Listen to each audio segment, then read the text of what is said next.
Nombreux sont ceux qui n'ont jamais oublié la fraîcheur, l'innocence et la beauté fragile de Romy Schneider, incarnant avec brio la jeune Sissi. Peu d'entre eux savent que c'est aux environs de cet ancien pavillon de chasse des princes archevêques de Salzbourg, édifié sur un promontoire qui domine le sombre lac de Fulch, qu'ont en réalité été tournées les séquences de la jeunesse de Sissi. C'est vrai que cette superbe Suisse autrichienne aux 76 lacs encadrés de forêts est l'un des plus beaux paysages d'Autriche. Si le réalisateur a choisi ce cadre enchanteur, c'est parce qu'il lui était impossible de tourner à Possenhofen, la résidence d'été du duc Max en Bavière et de son épouse Ludovica, les parents de Sissi. Vous savez qu'il y avait deux branches chez les Bavières. Il y a la branche royale, qu'on appelle les ducs de Bavière, et la branche cadette, qui sont les ducs en Bavière. Donc la branche royale avait les châteaux royaux, la résidence à Munich, Nymphenburg, etc. Et la branche cadette des ducs en Bavière avait d'autres châteaux, dont Possenhofen, je crois, était le principal. C'est que l'édifice somptueusement imposant qu'est Possenhofen présentait déjà à l'époque la façade austère qu'on lui connaît aujourd'hui. C'est là, sur les bords du lac de Stadtberg, à 30 km au sud de Munich, que notre future impératrice connaîtra ses premiers émois d'adolescente, dans le sillage d'un père qui, écrira Raymond Chevrier, lui fera tant de mal pour avoir voulu lui faire tant de bien. Tous les enfants à Wittelsbach étaient très joints, ils s'aimaient tous. Et c'était une famille très liée, très liée. À Schönbrunn, triste et austère lui aussi, l'archiduchesse Sophie, mariée au pâle archiduc François-Charles, a inculqué seule à son fils, ici âgé de 3 ans, des principes d'ordre et de rigueur. Bien lui en a pris car, comme on le sait, à la faveur des soubresauts de 1848, il n'avait pas 20 ans, qu'il était déjà à la tête de l'Empire austro-hongrois. Nous sommes le 15 août de l'année 1853. Une voiture en provenance de Possenhofen longe l'immense Chiemsee, la mer bavaroise. Elle roule en direction de Badischl, charmante petite station de bain salé, où à l'hôtel Austria va basculer le cours de l'histoire des Habsbourg. Sissi, 15 ans, est du voyage. Elle accompagne sa mère et sa sœur Hélène, promise, elle, à un brillant avenir. L'empereur, alors âgé de 23 ans, ne vient-il pas tout exprès de Vienne pour la rencontrer? L'archiduchesse Sophie, qui réside, elle, à la Kaiservilla et qui a tout organisé, est optimiste. Cette fois, pense-t-elle, ça se concrétisera par un mariage. François-Joseph était venu à l'âge où il fallait qu'il se marie, puisqu'il était sur le trône. Elle avait essayé déjà 2 fois de le marier, une première fois avec une princesse allemande, mais elle était protestante. Alors ça n'allait pas. Et puis la deuxième était très jolie, mais elle était tuberculeuse. Alors elle est d'ailleurs morte quelques temps après. Et puis ne trouvant vraiment pas quelle femme lui proposer, elle en a parlé à Ludovica en lui disant « Mais Hélène, après tout, pourrait très bien devenir impératrice d'Autriche. » Elle aurait d'ailleurs été beaucoup plus malléable pour Sophie que le petit cheval rétif qu'était Élisabeth, qui a pris sa personnalité, une personnalité très forte, et ça a été désastreux après. C'est en fait avec Sissi, qu'il préférera à Hélène, que François-Joseph se fiancera, tout juste 8 jours après l'avoir rencontrée. On peut les voir alors amoureusement unis, sceller leurs fiançailles par de longues promenades. Sur le si poétique lac de Saint-Wolfgang, par exemple, harmonieusement encaissé entre les montagnes.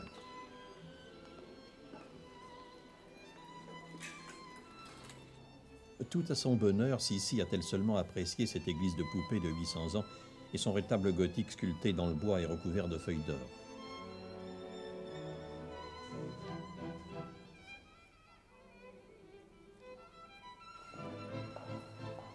Peut-être en fut-il de même pour la si romantique Hallstatt, un site comme on n'en trouve que dans les livres d'images et les contes de fées, plein de mystères, où les maisons s'agrippent aux rochers de peur de tomber dans le lac.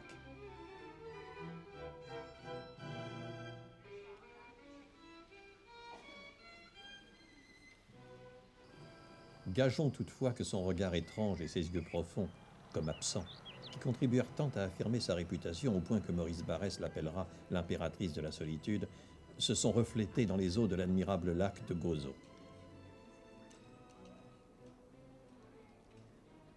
Mais voilà que l'empereur doit rentrer à Schönbrunn.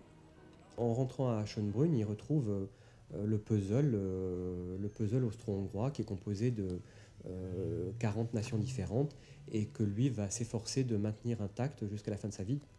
À part l'Italie, il y réussira d'ailleurs. Et il trouve cette espèce de gigantesque État qui ne ressemble à aucun autre et qui est un rassemblement de toutes les nationalités. Il y a absolument de tout là-dedans. C'est vraiment, même du point de vue, alors les langues ne sont pas les mêmes, les religions ne sont pas les mêmes, puisqu'il y a des musulmans, il y a des orthodoxes, il y a des catholiques, il y a des protestants, il y a des slaves, il y a des allemands, il y a des polonais, il y a des tchèques, il y a des croates, il y a des serbes, il y a même un peu de turcs, il y a quelques roumains, enfin, il y a des italiens. C'est vraiment un kaléidoscope unique en son genre, qui de toute façon était sans doute voué à la disparition. À partir de 1848, déjà, toutes ces nations, les unes après les autres, n'avaient qu'une envie, c'était d'accroître leur autonomie et d'accéder, voire même pour certaines, à l'indépendance. C'était le cas de l'Italie, c'était le cas de la Hongrie, c'était le cas de la Bohème aussi, qui souhaitait retrouver une certaine indépendance. C'était le cas de la Pologne, puisque il y avait une très forte minorité polonaise dans l'Empire austro-hongrois. Et c'est vrai que maintenir ce statu quo, c'était sans doute une tâche assez, de toute façon vouée à l'échec, et c'était la tâche quotidienne de l'empereur François-Joseph. Lorsqu'on se rend de nos jours à Munich, on est bien obligé de faire preuve d'imagination. Le palais de la Leuchtstrasse où naquit Sissi, si proche de ce palais royal miraculeusement préservé, n'a pas survécu à la folie des hommes. Nostalgique, on a alors recours à des gravures pour situer le palais et ce père fantasque dont elle héritera son ardent désir de liberté. 20 avril 1854, Munich est en liesse. C'est que notre Sissi quitte sa ville natale pour épouser l'empereur. Elle dit définitivement adieu à sa Bavière, celle des vertes collines verdoyantes. 300 km la séparent de la capitale où, le cœur battant, l'attend François-Joseph. Lorsqu'elle quitte Munich pour le rejoindre, cette foule qui l'ovationne, Sissi ne la voit pas. Elle a les yeux nimbés de larmes, elle a déjà tout compris. Elle sait qu'elle va payer de sa vie un moment d'égarement. Je l'aime, avoue-t-elle, si seulement il n'était pas empereur. Un moment d'égarement, oui, mais quel moment! Le soleil est radieux en ce mois d'avril, comme s'il désirait lui aussi participer à la fête. D'immenses clameurs accompagnent l'adolescente qui, debout à la gauche de sa mère, salue avec grâce cette foule en délire qui l'acclame. Dans 3 jours, elle sera impératrice, à Vienne. Cette Vienne qui tourbillonne au rythme des valses de Strauss et qui va la happer, l'entraînant inexorablement dans un monde où elle se sentira toujours étrangère.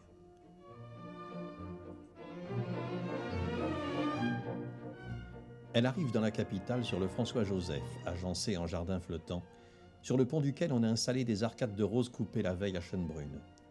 On raconte qu'amoureux fou, l'empereur sauta sur le pont du bateau avant même qu'il ne soit à quai. Encore vêtu de sa robe de célibat, Sissi prend place dans le carrosse impérial de la cour que tirent 8 chevaux blancs. On dit qu'il pèse 4 tonnes. «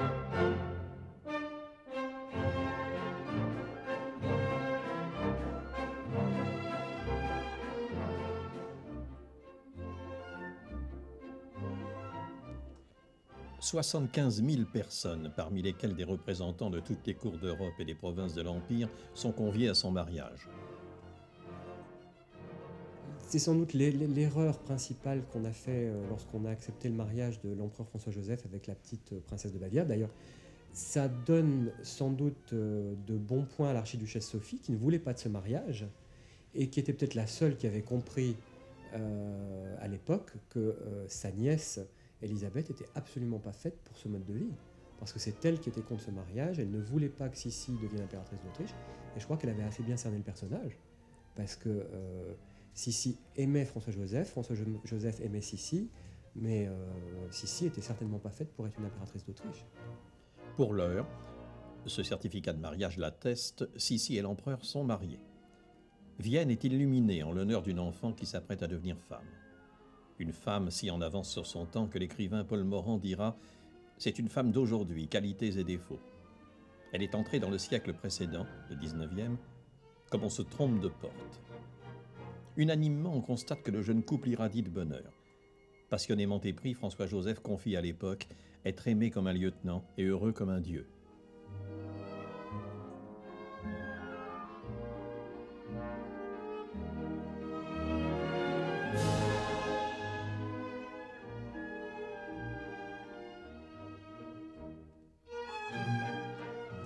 Mais les portraits officiels ne révèlent pas ce qu'on appellerait aujourd'hui le mal-être de Sissi. Outre d'incessantes querelles avec Sophie que François-Joseph est contraint d'arbitrer, elle a beaucoup de mal à se faire à la rigueur protocolaire de ses obligations.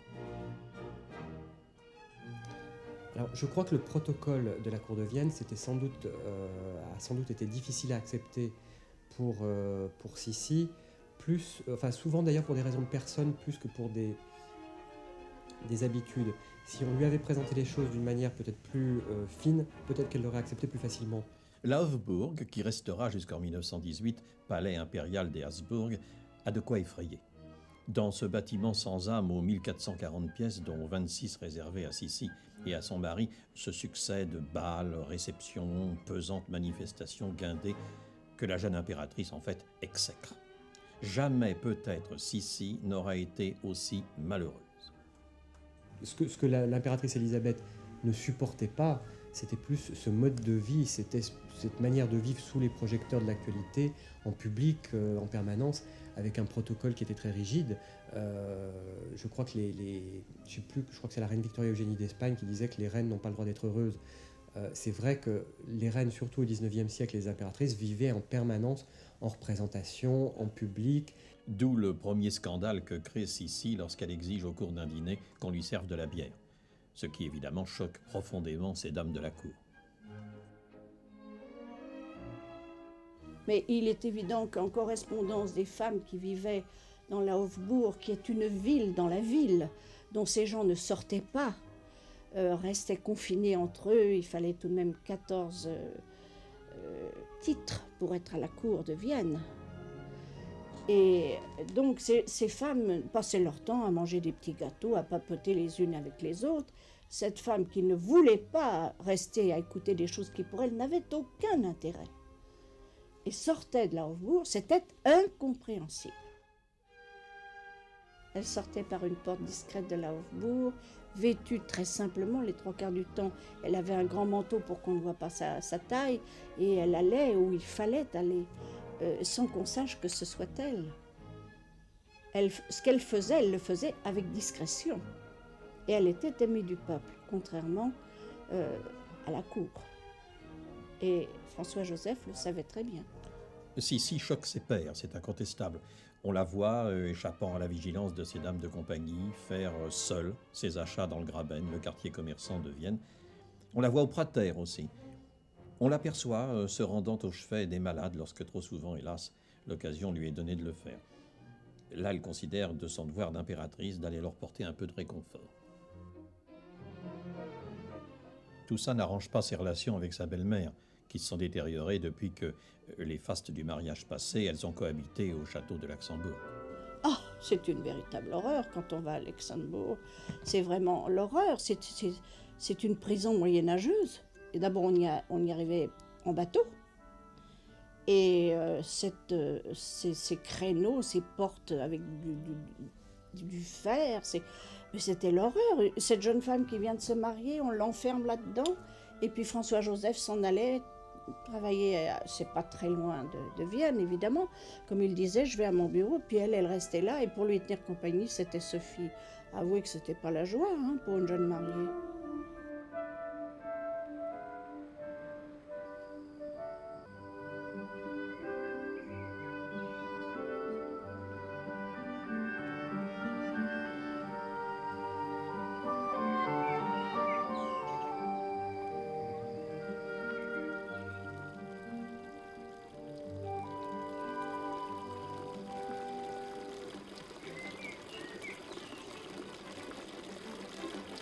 Quand Élisabeth est arrivée, la première chose qu'elle a remarqué, c'est qu'à Schönbrunn, il y avait encore des chaises percées.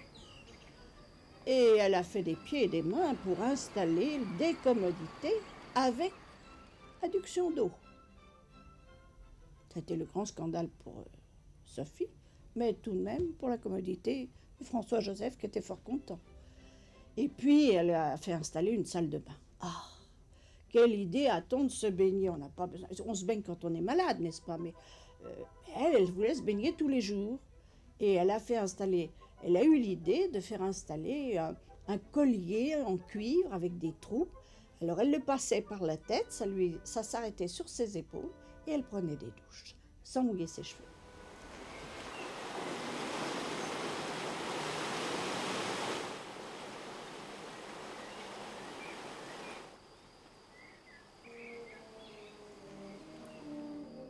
C'est à la Kaiservilla, cadeau de noces de l'archiduchesse, que Sissi parvient à oublier le puritanisme en vigueur à la cour de Vienne. Nichée dans une nature luxuriante, la maison est à son image. À l'image de l'empereur aussi, dont la simplicité est légendaire, et qui apprécie ce décor bourgeois et intimiste.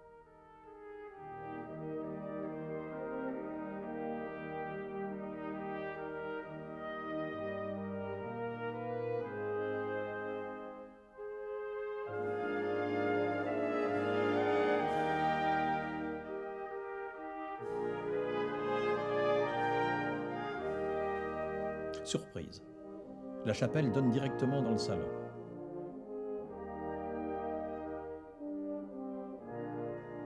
On y peut voir le coussin rouge et or sur lequel a reposé la tête de l'impératrice dans l'instant qui suivit sa mort tragique. On peut comprendre qu'elle apprécie la sérénité du lieu, l'intimité de son cabinet de travail, où l'inspiration la visite souvent.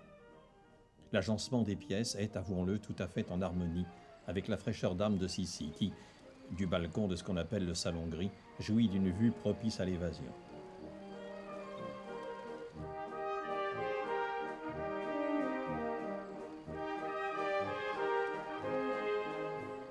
Ces verts coteaux, cette colline qu'elle gravit chaque matin, ne lui rappelle-t-il pas son enfance heureuse à jamais perdue? Et puis cette campagne n'offre-t-elle pas matière à d'échevelantes chevauchées?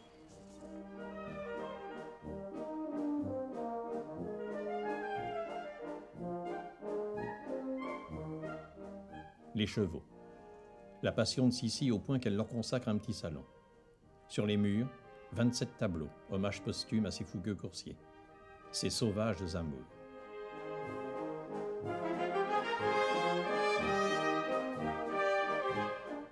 À la Kaiservilla, Sissi est vraiment chez elle, l'empereur aussi.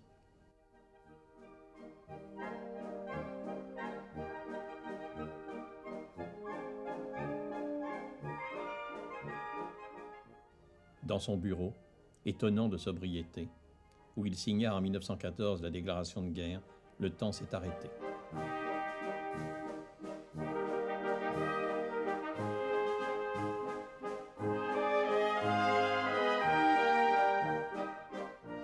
Ces chopes de bière côtoient les dernières inventions de l'époque, comme ce ventilateur à 6 pales de Siemens, qui symbolise avec l'allume-cigare et la sonnette de bureau les balbutiements, en 1890, de la fée électricité.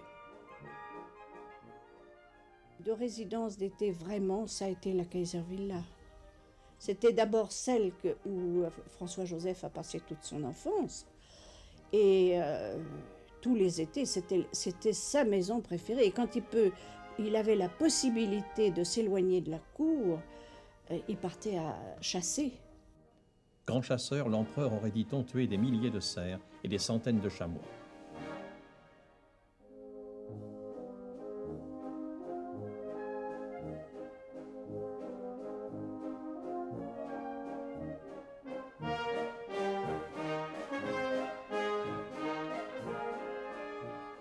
Éternellement en quête d'identité, Sissi ressent néanmoins profondément le besoin de s'isoler.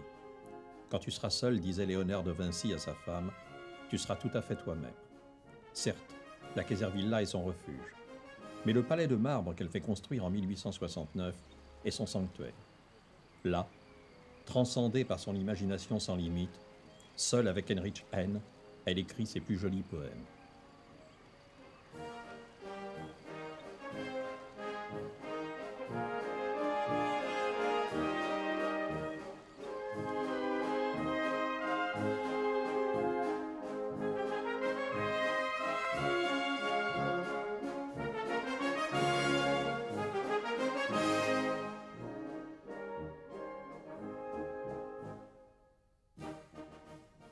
Elle pense à ses parents. Au début, elle avait besoin de les voir souvent. C'est ce qui lui redonnait du ressort un peu. Elle allait à Possenhofen, et même quand Possenhofen était trop chargé de monde, elle allait dans un hôtel tout à côté, à 3 km de là. Sissi n'en oublie pas pour autant qu'il est de son devoir d'assurer la descendance de la dynastie, et elle s'y emploie. Fruit de la passion que l'empereur lui porte, Sophie vient au monde. Elle lui est aussitôt ravie par son omniprésente belle-mère. Pour échapper à cette contrainte, Sissi emmène l'enfant en voyage en Italie. La petite fille ne survivra hélas pas à une rougeole foudroyante. Elle s'en est voulu d'avoir enlevé cet enfant à sa belle-mère, qui ne voulait pas la laisser partir d'ailleurs. Et puis bon, il y a eu ce drame. Bon, Gisèle est venue, elle s'est sortie de là, puis il est venu Rodolphe, puis le temps, vous savez. On le comprend, Sissi a très mal vécu ces années au cours desquelles sa belle-mère lui a littéralement kidnappé ses enfants. Et comme on le sait, cette frustration ne prendra fin qu'à la naissance de Rodolphe. Ce contexte familial au sein duquel chacun était, il faut bien le dire, plus ou moins en représentation, lui était pourtant indispensable. On sait l'importance que le noyau familial pouvait avoir pour elle. Elle s'y replongeait donc avec un certain plaisir entre deux voyages.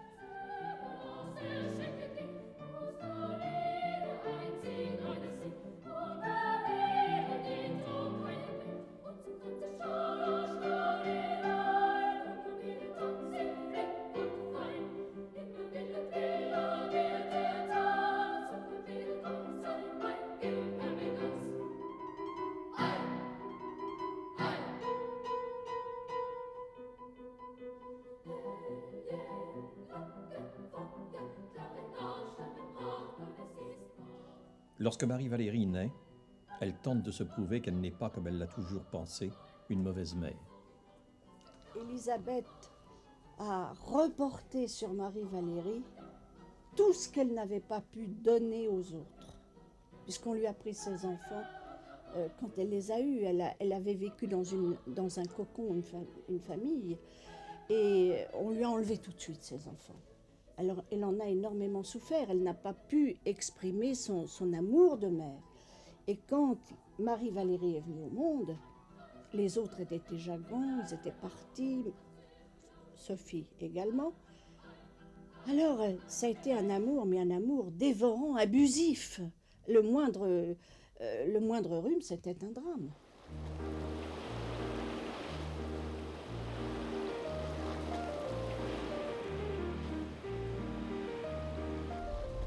Élisabeth était une femme qui cherchait la liberté toujours, et dès qu'elle avait, je pense, le sentiment de se trouver enfermée dans quelque chose qu'elle a choisi, eh bien, il fallait qu'elle s'en aille. C'est en elle, elle tenait ça de son père, qui était Maximilien, qui a été joué de la cithare au sommet de la pyramide de Khéops. Il faut le faire tout de même. À partir de ce moment-là, elle éprouve d'une manière irrépressible l'envie de changer d'horizon. C'est d'abord Madère, où on lui conseillera de se rendre pour sa santé. C'est ensuite Corfou, qu'elle trouvera si belle qu'elle y fera construire un peu plus tard un palais blanc qu'elle baptise l'Archiléion, témoignant ainsi de l'intérêt qu'elle portait à Achille, qui, on s'en souvient, ne voulut vivre que ses rêves, car il lui était plus précieux que sa vie. Elle s'y plaît tant à Corfou que l'empereur en personne se verra contraint à venir la rechercher.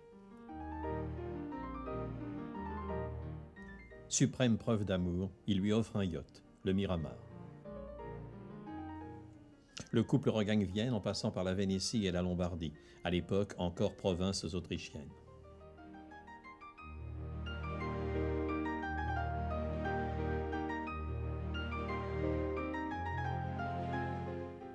On doit insister sur le fait que Sissi est toujours présente auprès de son mari lorsque François-Joseph a besoin d'elle. Dans ce cas-là, où qu'elle soit, elle revient. En 1875, elle est à Sasto, en Normandie. Elle a loué le château où elle séjourne avec Marie-Valérie. Femme de contraste, elle est. Femme de contraste, elle restera. Elle ne voulait pas être dérangée dans la tranquillité qu'elle avait choisie. Et c'est ça son incognito. Et elle est venue évidemment avec 70 personnes, sans compter tout le personnel qu'elle avait pris autour d'elle, ici, dans les environs. Cette liberté qui lui était si chère, eh bien là, elle avait trouvé vraiment le pouvoir d'entrer, de sortir, sans que personne ne s'occupe d'elle. C'était très important pour elle. Et au-dessus se trouvait la chambre d'Élisabeth, un escalier privé, qui lui permettait d'entrer et de sortir du château sans avoir à traverser le château. Personne ne pouvait savoir ce qu'elle faisait.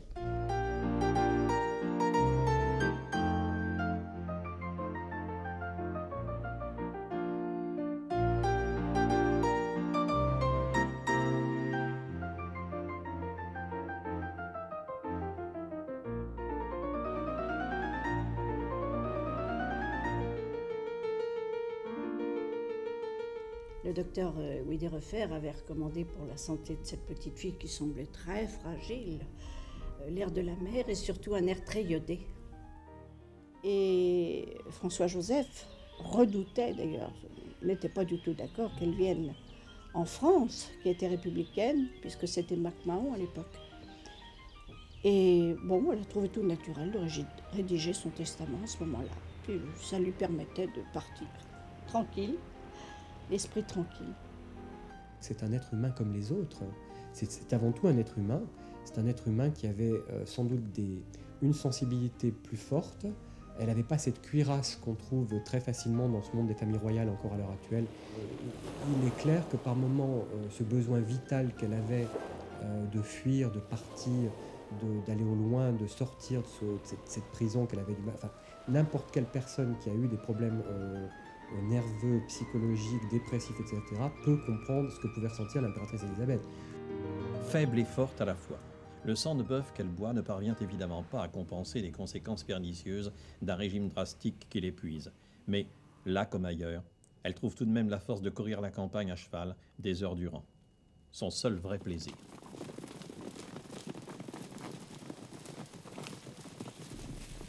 Elle a amené 3 chevaux, dont un qui s'appelait Zouave et qui lui a fait cette fameuse chute de cheval.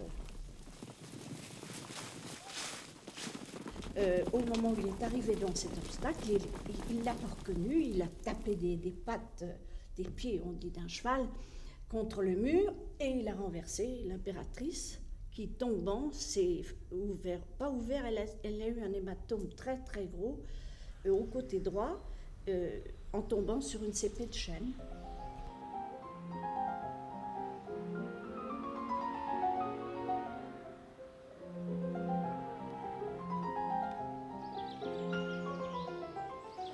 On a gardé ici le souvenir d'une femme discrète et généreuse. Généreuse surtout. Il est vrai que les paysans qui eurent à souffrir de ces longues chevauchées furent largement indemnisés pour les dégâts occasionnés à leur culture et que, dans la foulée, monsieur le curé lui-même n'eut point à regretter sa pieuse fidélité.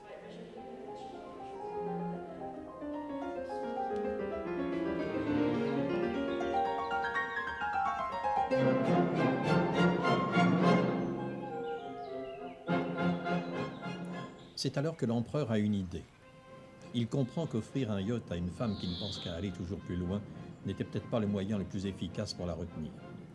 Il lui fait donc construire la Hermès Villa sur un ancien terrain de chasse de la cour impériale à quelques kilomètres de Vienne. Rien n'y fait. Elle va repartir. On la dit folle.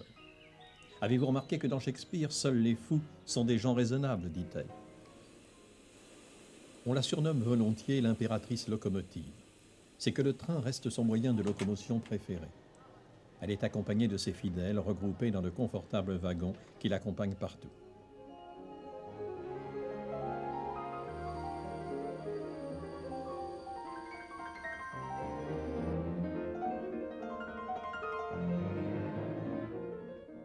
Ses objets personnels la suivent dans tous ses déplacements, surtout son lit de fer, qu'on démonte pour le placer plus aisément dans une malle. Son wagon ne passe jamais inaperçu.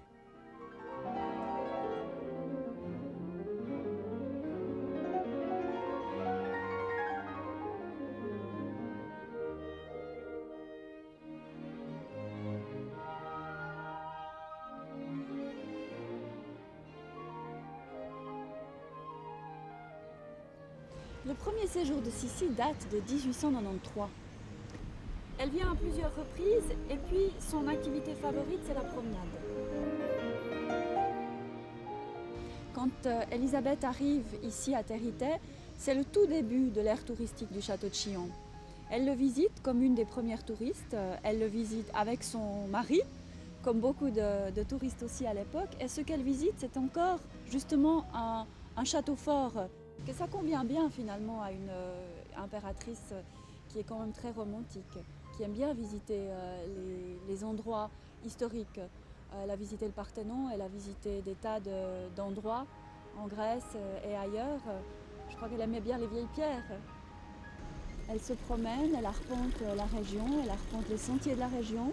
En tout cas, la comtesse Starret, sa dame de compagnie entre 1893 et 1898, l'écrit. Le comte Corty aussi, elle fatigue son monde. Elle est terriblement dynamique, terriblement en forme. Et les gens ont de la peine à la suivre. C'est pour ça aussi qu'à Montreux, elle va souvent faire des balades avec les gardes forestiers, avec les gardes champêtres, notamment Dufaux ou Vicky du chalet Fornereau à Lyon, à Caux. On peut toujours arriver à faire de soi une île, disait Sissi. Souvent plus loin, parfois plus haut.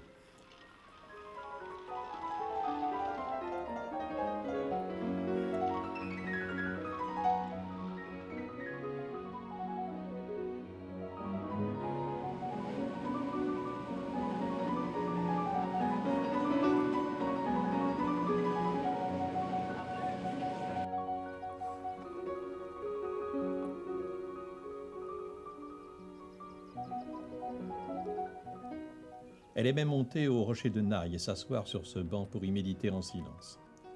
Suis-je vraiment, comme on dit, ma pire ennemie? Obsédée que je suis, par l'ardent désir de toujours plaire et l'indicible méfiance que je nourris à l'égard de mes contemporains, s'interroge-t-elle. Bien des fois, les employés de la ferme proche de l'hôtel où, en rentrant, elle aime à aller boire du lait, seront les témoins de son troublant désarroi.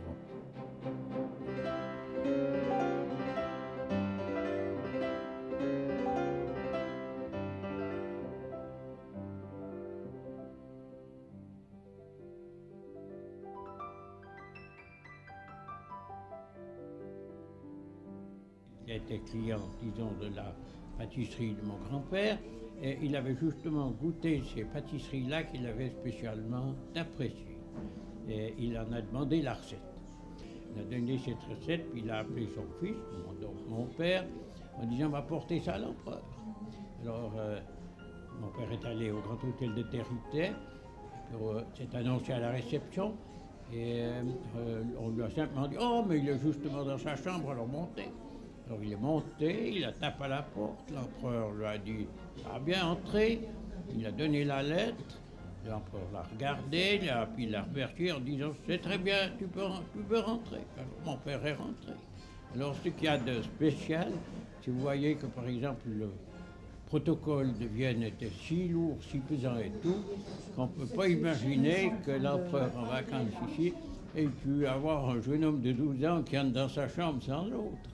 Il n'y avait donc pas de garde, pas de secrétaire partout, c'était vraiment l'époque des vacances. C'est une femme qui était fidèle à son mari, parce que c'était comme ça, et parce que c'était sa volonté aussi. Et puis c'était une question d'honneur aussi pour elle.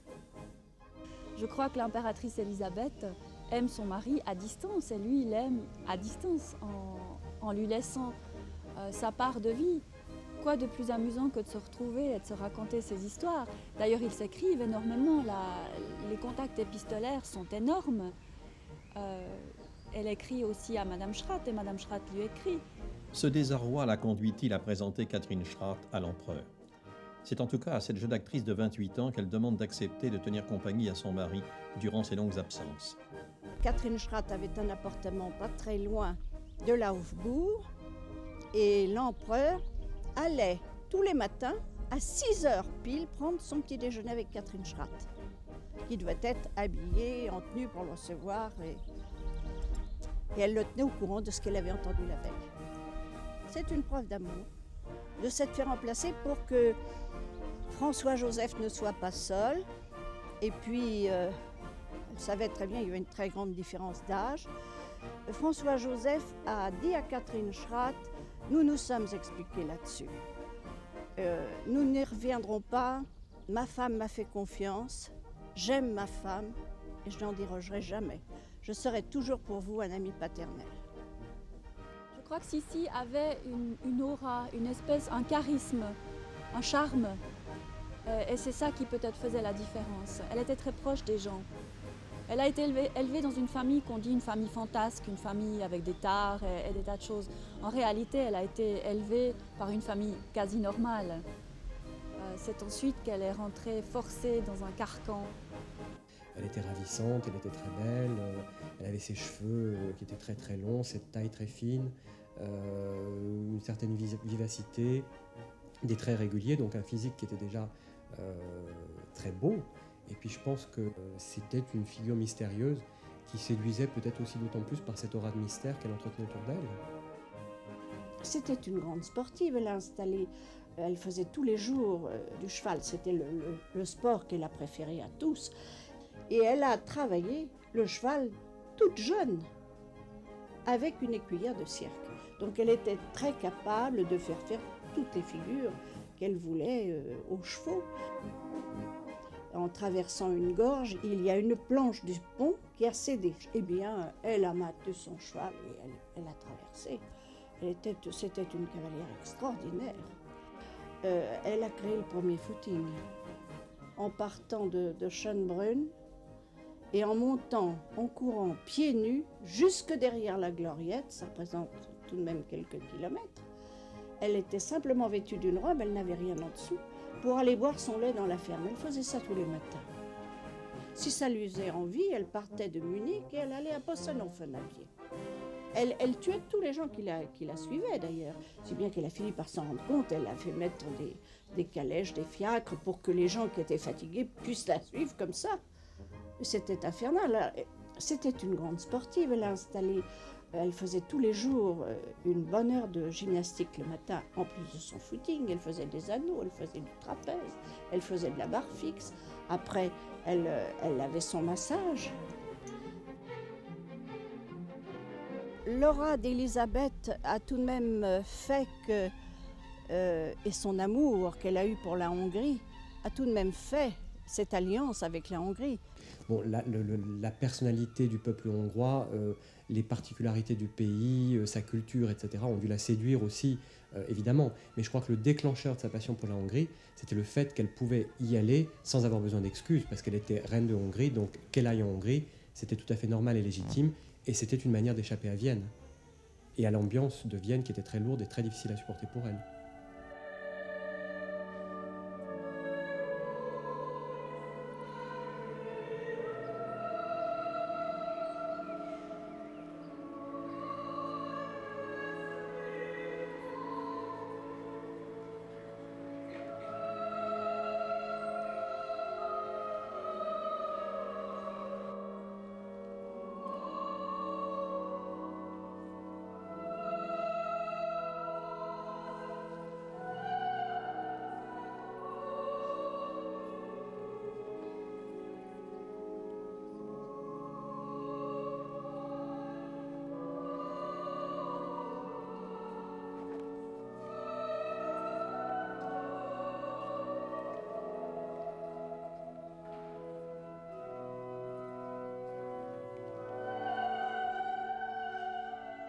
Sissi s'est vraiment épanouie en Hongrie.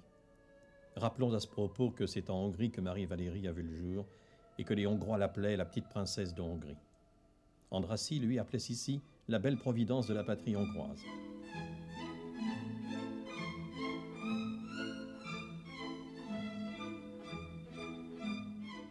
Ce sont les Hongrois qui ont offert le château de Gödöllő à Sissi, et on peut dire que c'est là qu'elle passera les meilleurs moments de sa vie. La mouette, comme la surnommait son proche cousin Louis II, avait, semble-t-il, bâti son nid.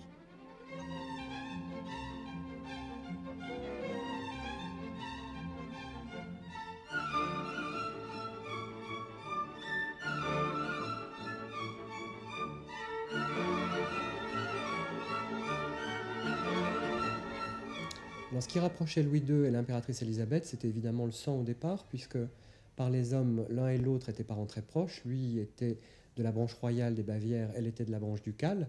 Par les femmes, ils étaient encore plus proches, puisque leurs deux mères étaient sœurs, donc ils étaient cousins germains.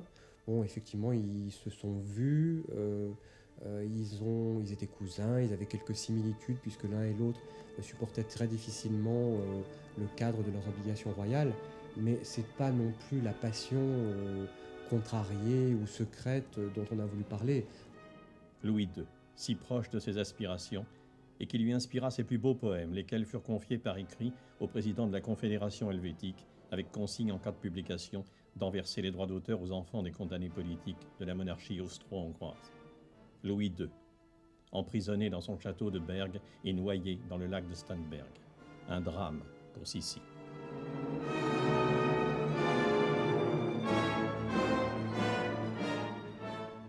Rodolphe, lui aussi, était proche de Louis II. Son suicide supposé ébranla définitivement Sissi. Mayerling est une curieuse histoire et plus on cherche, plus on trouve des choses curieuses.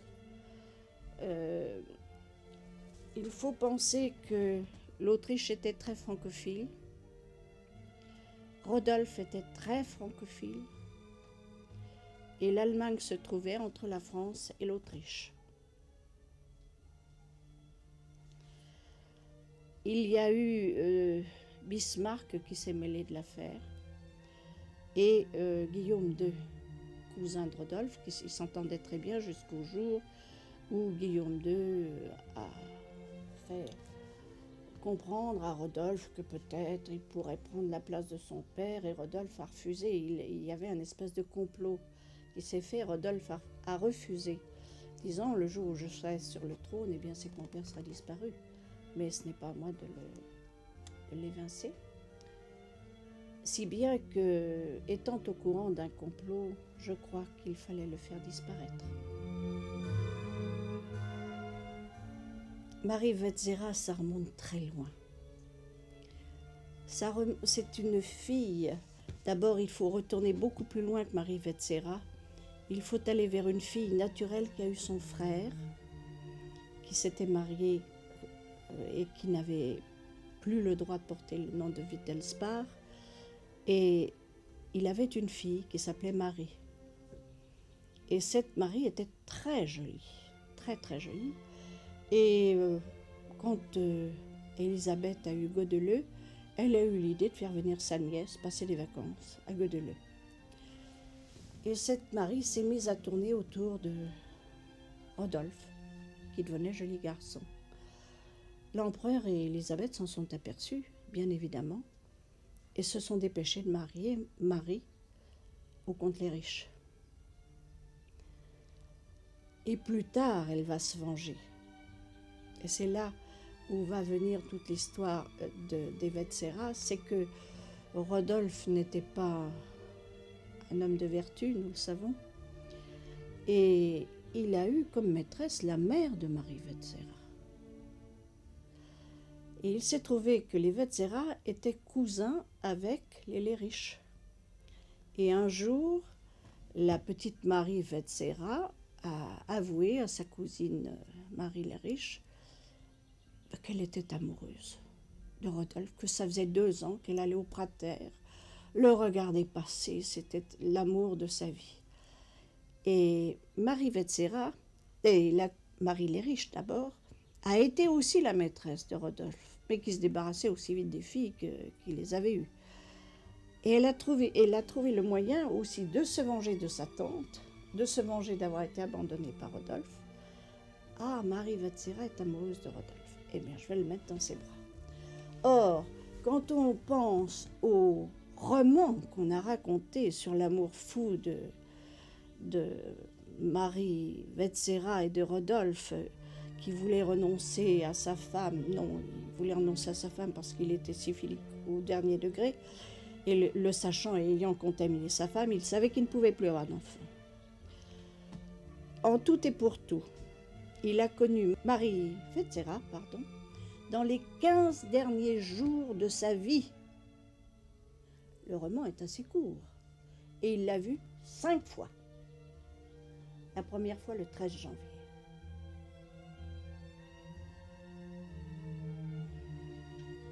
Il tenait un compte, un carnet, où il notait le nom des dames avec des points.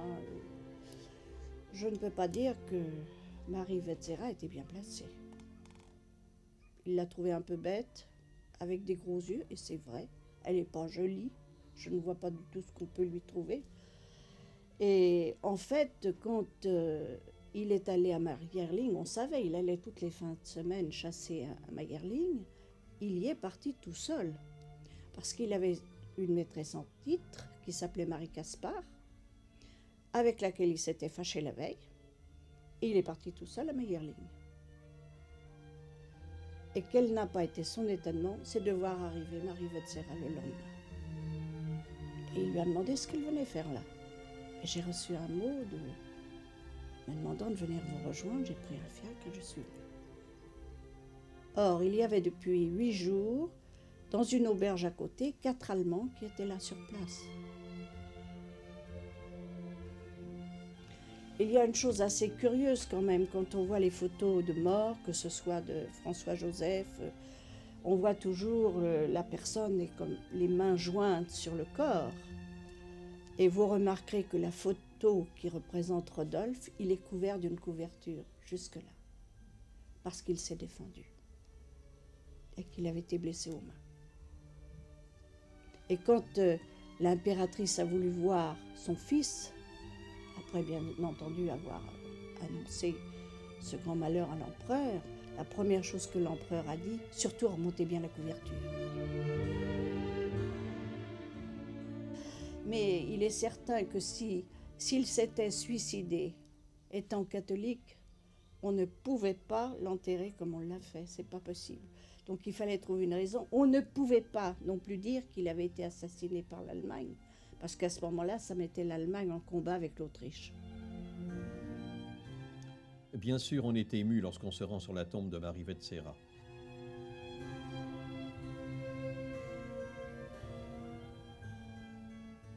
Mais que dire de la surprise qui attend les visiteurs de la chapelle que François-Joseph a fait ériger sur l'emplacement du pavillon de chasse, bien avant l'assassinat de Sissi. « Je sais que je marche vers un but effrayant qui m'est assigné par le destin », disait-elle.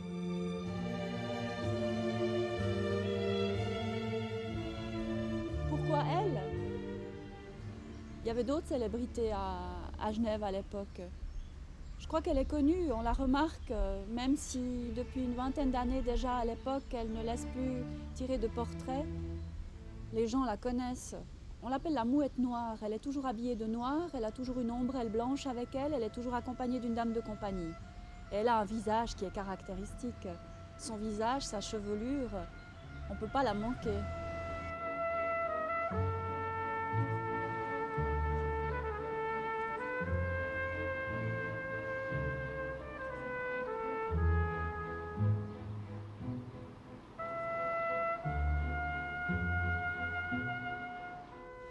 Quand elle quitte le beau rivage, ce fameux 10 septembre, un peu après-midi, quand le bateau siffle et appelle ses passagers, que le capitaine du bateau ignore que l'impératrice Élisabeth va embarquer, elle est en retard. La comtesse Sarré dit qu'elle boit encore un verre de lait et que la comtesse lui dit « mais dépêchez-vous, nous allons manquer le bateau ». La suite est déjà partie, la suite qui l'avait accompagnée est déjà partie avec le train et va apprendre l'assassinat une fois arrivée à l'hôtel à Caux, donc au-dessus de Montreux, où elle loge.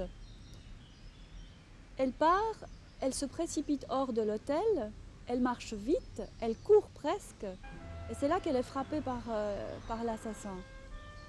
Elle tombe, sa chevelure amortit le choc, elle tombe sur le marchepied de la route, elle se relève et elle embarque. Luigi Lucchini, l'anarchiste italien, a assassiné Sissi. Elle avait 61 ans.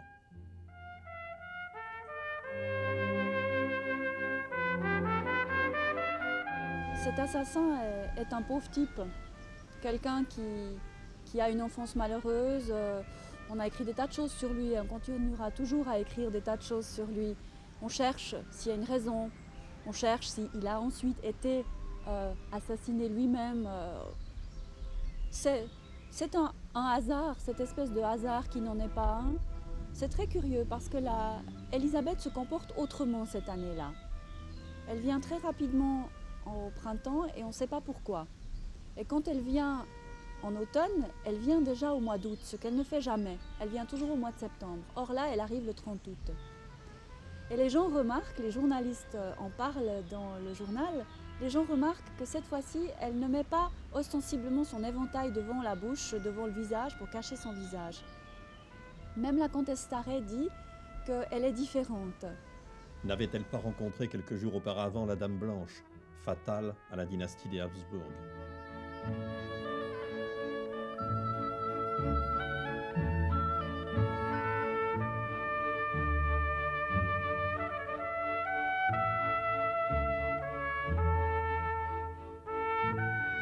Elle était l'ornement de mon trône et de ma vie, Ma consolation et mon appui, sanglote l'empereur.